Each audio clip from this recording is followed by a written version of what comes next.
गेल्या 10 वर्षात बहुमताच्या सरकारमध्ये राहूनही या समाजाला आरक्षण दिलेले नाही। राज्यातील सरकारने समाजात भांडण लावण्याचा प्रकार घडवला आहे। ओबीसी विरुद्ध मराठा समाज असे वातावरण उभं केलं आहे।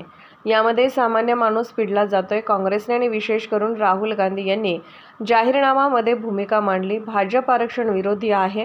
महाराष्ट्रातील बहुमत आघाडीचे सरकार जेव्हा येईल यावर तोडगा नक्की काढेल, आमचं हे वचन आहे। पवारसाहेबांचे वक्तव्य याचा अर्थ तुम्ही वेगळा काढत आहात। आमच्यामध्ये कुठलाही वाद नाही, आघाडी म्हणून आम्ही पुढे जाऊ। 2014 मध्ये भाजपने आणि फडणवीसने ज्या पद्धतीनं भीमगर्जना केली आणि मराठा, धनगर, गोवारी या सगळ्या समाजाला आम्ही आरक्षण व्यवस्थेमध्ये आणले आणि गेल्या 10 वर्ष बहुमताच्या सत्तेमध्ये केंद्रात आणि राज्यात राहूनही या समाजाला आरक्षण व्यवस्थेमध्ये भाजपने आणलं नाही आणि त्यांची फसगत केली। स्वाभाविक आहे की समाजामध्ये उद्रेक निर्माण झालेला आहे। महाराष्ट्रातलं सरकार जे आज महायुतीचं सरकार आहे, या सरकारने समाजामध्ये भांडणं लावण्यासाठी जो काही प्रकार घडवलेला आहे त्याच्यातला एक वाद पुढे येतो आहे की OBC versus Maratha, Maratha versus OBC, Dhangar विरोधात आदिवासी, गोवारी विरोधात आदिवासी, असं एक वातावरण या महाराष्ट्रामध्ये उभं केलं आणि त्या माध्यमातून याच्यामध्ये सर्वसामान्य माणूस प्रत्येक समाजातला पिळला जातो आहे, त्याला त्याच्या त्रासाच्या पुढे जावं लागते आहे। आणि म्हणून काँग्रेस पक्षाने आणि विशेष करून राहुल गांधीजींनी आमच्या जो जाहीरनामा लोकसभेचा होता त्याच्यामध्ये भूमिका जनगणनेची मांडली आणि 50% जी काही मर्यादा जी माननीय सुप्रीम कोर्टाने लावलेली आहे ती मर्यादा लोकसभेच्या माध्यमातून हटवून या मागासवर्गीय समाजाला न्याय दिला गेला पाहिजे ही भूमिका त्या ठिकाणी मांडलेली आहे। काँग्रेस याच्यामध्ये स्पष्ट आहे। भाजप हे आरक्षण विरोधी आहे।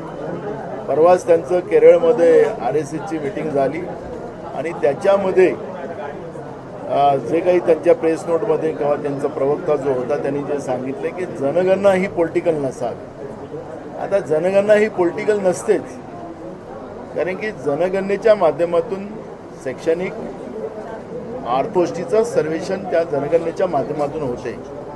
जे परिवार, जो समाज आर्थिक, सामाजिक आणि शैक्षणिक मागं असेल त्याला मुख्य प्रवाहात आणण्यासाठी या जनगणनेचा फायदा होतो आणि त्यासाठी ही जनगणना व्हावी ही अपेक्षा काँग्रेस पक्षाची आहे, राहुल गांधींची आहे, मल्लिकार्जुन खरगेंची आहे, काँग्रेसचा कार्यकर्ता म्हणून माझी पण आहे। मी आज जी काही वाद महाराष्ट्रामध्ये निर्माण झाला, ओबीसींना वाटतं की मराठा आमच्या तोंडातला घास हिसकत आहे आणि अशा पद्धतीचं एक वातावरण निर्माण करून राजकीय पोळी महायुतीचं आणि विशेष करून भाजप ही शेकायला पाहते आहे असं चित्र आहे।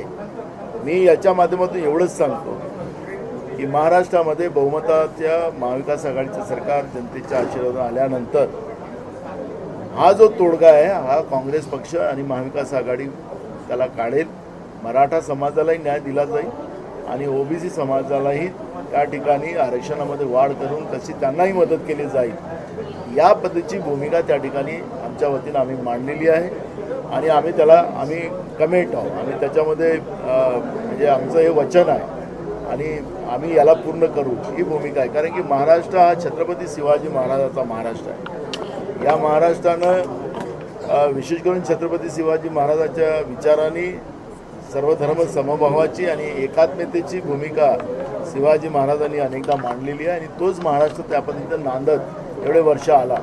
पण आज या महायुतीच्या सरकारने महाराष्ट्रामध्ये सामाजिक तेढ निर्माण करून महाराष्ट्रामध्ये अस्थिरता निर्माण करण्याचं आणि आपसात भांडवण्याचं काम केलेलं आहे, त्याचा आम्ही निषेध करतो।